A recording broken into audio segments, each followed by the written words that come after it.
it over the edge for me. Giving her the prize because you want to give her something else. Yeah, you know, but if she can't make it to see the Zootons tonight in Brixton, then, you know, we should give the prize to something else. So, Natalie, you win. If you can't make it to see the Zootons, well, we're going to give you a call. Someone else, but we'll keep everyone updated about that. It's very exciting. Okay, now, Joe, I don't believe you've heard A Glorious Day by Embrace before, have you? No. But it says here on the piece of paper that we have to sell this song. Right. And I haven't heard it either, so we're both at a disadvantage. But I nominate you, Joe Cornish, to sell the song. Okay, well, this is the fourth single to be taken from the Huddersfield Quartet's fourth album, Out of Nothing. It's the follow-up to Looking As You Are, which came out in February. Embrace are confirmed for the Isle of Wight Tea and the Park and V festivals this summer. This is a fantastic slice of rock. Is that it? Yes. Oh boy, Embrace aren't going to be calling you for any favours. Here we go. I'm ill.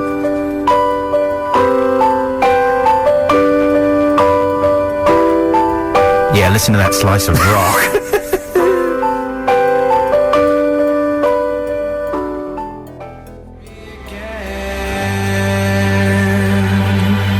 What a terrific slice of rock.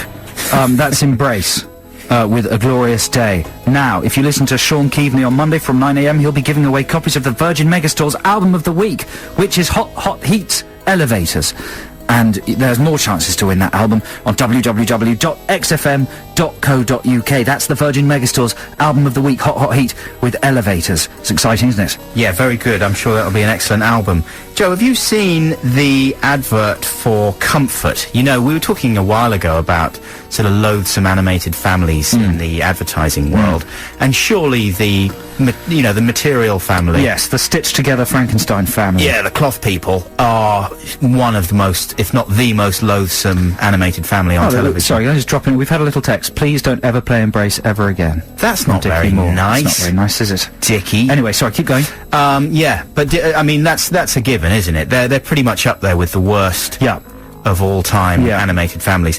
And they're really, rotating heavily the new ad. Have you seen it with Stitch, who's this frightening purple guy who comes along on a motorbike? Have you seen that one? I think so. I'm not sure I paid full attention. They're outside. It's the two protagonists, the bloke and his girlfriend, are wandering around in their horrible cloth world, and suddenly this guy, a purple guy on a motorbike, comes along, Stitch, and they go, "Oh no, it's Stitch!"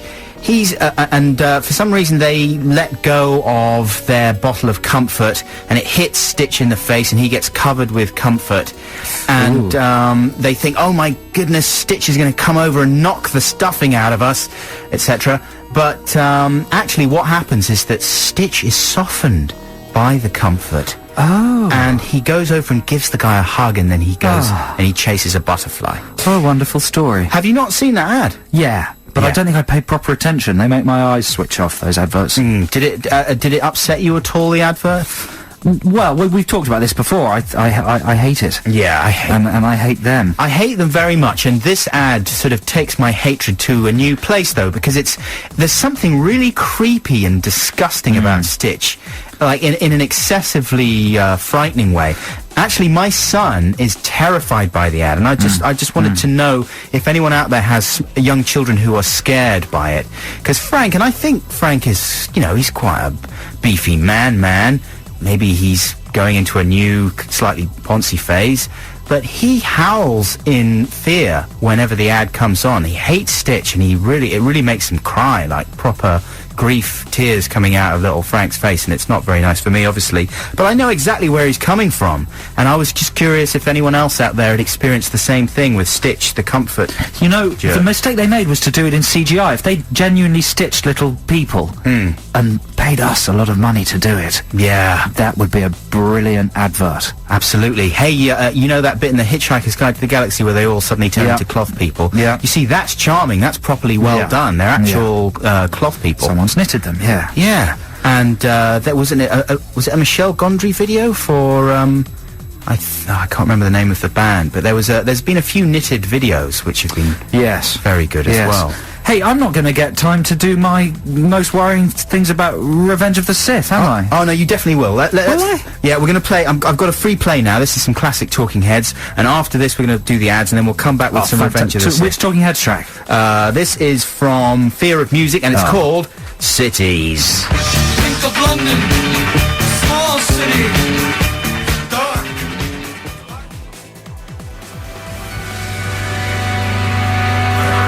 Coldplay with Speed of Sound. This is Adam and Joe on XFM.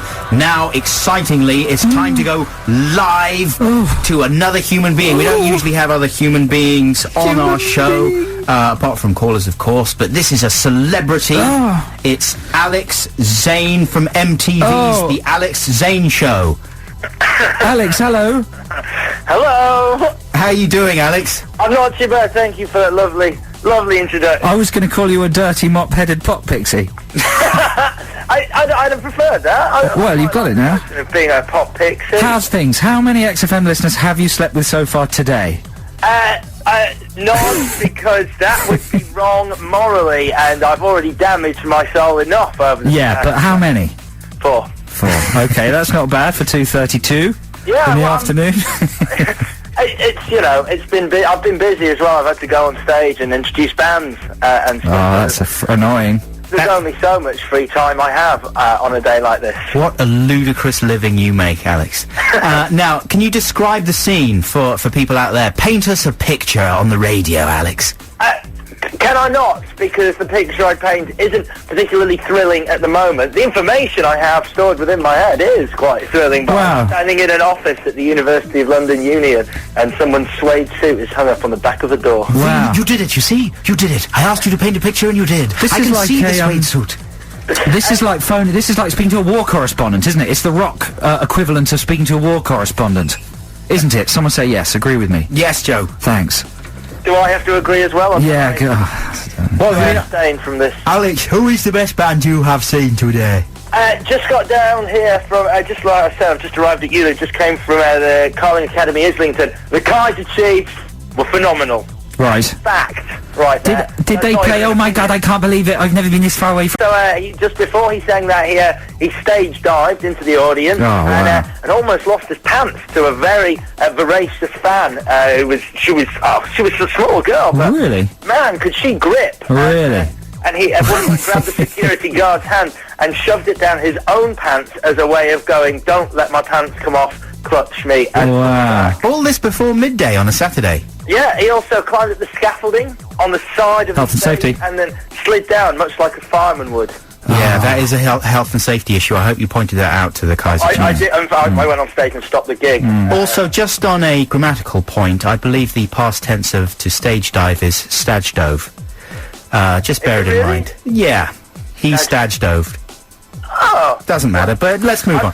I ring up and I learn something new. Yeah. And are you getting a good response from the rock fans when you go on stage, Alex? Are they cheering? As you know, it's not really about me today. It's about the music. It is about you. And the response has been phenomenal. The response is going to get even better when Baby Shambles you can take the stage here in a couple of hours. Now, how likely is that to go off without incident? I wouldn't like to give you a guesstimate. Do you think they'll actually show up? Well, I've got my fingers crossed. I believe so. Yes, it's for a good cause. Yeah. Well, that's very exciting stuff, and we're going to. Is that the main sort of content got done then? What does that mean? Is that it then? Is that the point? Has the point been put across? Can we move on? Have we said the key phrase? Have we said the key phrase? Yeah. Virgin Megastore's album of the week. Carling live beer. Okay. Alex, I'll just do it once more. So I'm at stage 3 of Carling Live, 24 hours of live music across London. It's a phenomenal event, and I'm very excited. And listeners can get down there, presumably, if they're excited by the sound of things, the coat on the back of the door and all that.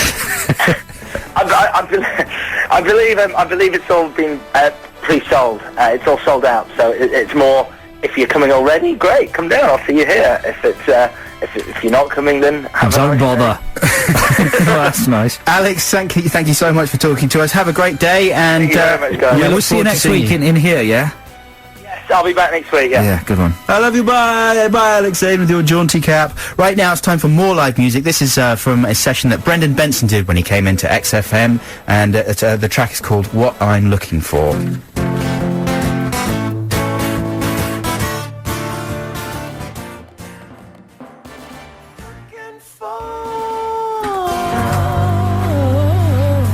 Fantastic job, Benson, there. Brendan Benson with What I'm Looking For. Well, this means I'm going to have to hold over my hilarious list of top 10 Revenge of the Sith Warriors till next week, but that's something exciting. When does Revenge of the Sith come out? A couple of weeks. Oh, well, so that's still okay. plenty of time. Yeah, lots of time. It's time for Ditties in the Dock, the part of the show where me and Adam, what's the word? Battle it out! Battle it out to decide who plays the final record of our 2-hour show. This week, the theme is political records because of the forthcoming election. Political songs, is that right? Yeah, that's right. Well, we like all other broadcasters have been, like all other broadcasters have been, told to steer clear of the whole political arena for fear of showing any kind of bias on behalf of the people they represent. So, we thought one way of maybe having a little bit of politics in the show would be to battle it out between a set of songs with some kind of political theme. Joe, so many to choose from. Absolutely. Yeah, I was going to choose Russians by Sting. That would have been a good one. How can I save my little boy from Oppenheimer's deadly toy? There is no monopoly of common sense on either side of the political fence. Yeah. But I didn't choose that one. So I go through some other ones I didn't choose? Yeah, go on. Did you know that Grandad by Arthur Dunn was actually written by the Politburo? Clive Dunn. Clive Dunn? Yeah, that's correct. Written by the Politburo for Russian children to sing their praise of Stalin. And they just changed it to Grandad. Stalin. So I was going to choose that Stalin. one. But instead, I'm going to go for my favourite political song of all time. As a comfortably off white boy growing up in a nice area of London, no political song speaks to me with more power than Public Enemy's Fight the Power. It's the most furious, intelligent, brilliant protest song ever, I think. An amazingly exciting record for well-off white boys. Produced by Hank Shockley and the Bomb Squad. And, of course, with an incredible rap from Chuck D, who is described by Hank Shockley as the voice of God in a storm. To give Chuck D his correct name, the messenger of prophecy, the lyrical terrorist, the hard rhymer and the architect. And of course, rapping alongside him, Flavor Flav, aka the Cold Lamp of the Joker, the Juice, and Sparkplug. So that's my vote. Fight the Power by Public Enemy. I think one of the greatest rap records ever. Amazingly exciting record. Fantastic if you pump it up loud. Brilliant, provocative lyrics. It's got to be the best protest record ever, I reckon. So my vote is Fight the Power by Public Enemy. Shut up! Whew, that was amazing. Thanks. I want to vote for it myself now. You've never stirred me up like that before, Joe. It's arousing, isn't it? It's exciting. I love you. Thanks. It's arousing. I'm aroused. Well, what have you got now? Something with Frank on it? No, okay. I'm going to the... Don't say it like that. He's your godson. I know. It's nice. I was hoping more Frank. Well, I'm going to the other end of the political spectrum, in a way, because this is the selfish side of politics, and in fact, it's a very important part of politics because it's dealing with money and, in particular, tax. Now, who do you think I've chosen, Joe? Is it the Floyd? It's not the Floyd, it's the Beatles with Taxman. Okay. Now, this is a track written by George Harrison, basically moaning about the fact that he was having to pay a lot of tax now that he was rich and famous, and telling off Harold Wilson and Ted Heath for charging the Beatles lots of tax and complaining about it. But of course that's one of the key factors that influence people's votes, and it will do for a lot of people this Thursday. It's true. So, and it's a fantastic song, of course. It opens up perhaps the Beatles' best album, Revolver. It really packs a punch. It's very simple, but it's extraordinary, withstanding. It's a sort of important political blast. Swinging. I never knew what does swinging mean? Moaning. Yeah. Never knew what swinging meant. Selfish moaning kind of behaviour. So that's it? Yeah, two pretty extraordinary tracks there to choose from. 0871 222 1049. All you have to do is phone up. We're going to take the best of 5 calls. And as motive, everybody who gets on the air will win a copy of Simon Reynolds' Rip It Up and Start Again. That is a history of post-punk, 78 to 84. And the person with the deciding vote will win that book and the Miami Vice box set. What an extraordinary motive to call 0871 222 1049 and vote for the Beatles with Taxman or Public Enemy with Fight the Power. XFM.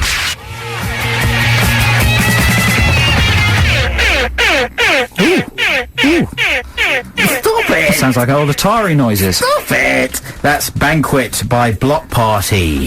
Now, Joe, we missed a trick, man. We should have done the whole Ditties in the Dock thing like